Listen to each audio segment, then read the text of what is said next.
Alors, depuis un petit moment, on doit rajouter à nouveau les attributs width et height sur les images.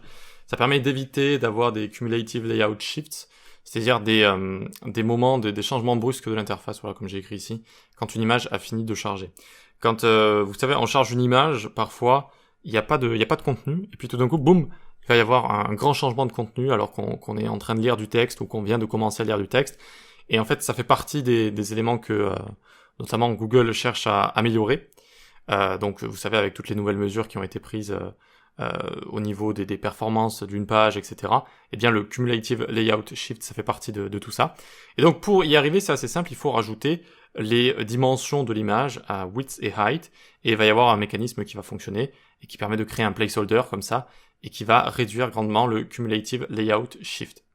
Donc il y a plein d'articles dessus, je vous invite à les lire si vous voulez en savoir plus sur tout ça. Là, c'est pas trop le but. En tout cas, ici, on a une image, vous voyez. Et donc, pour voir les caractéristiques de cette image, on doit right-click ici, on va regarder les propriétés, etc. Eh bien, il existe un raccourci avec Emmet. Je viens ici, je fais CTRL-SHIFT-U.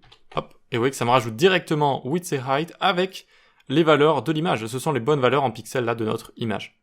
Voilà. Vous pouvez aller vérifier si vous le souhaitez. Donc, c'est quand même très pratique. Et voilà, donc juste moi j'ai mis Shift Ctrl U, Shift Ctrl U. Alors Shift Ctrl U ou Ctrl Shift U j'ai mis. Voyons voir, attendez. Ctrl Shift U. Non, c'est Ctrl Shift U ici. Voilà, c'est ça que j'ai mis. Sinon c'est un peu plus complexe à faire.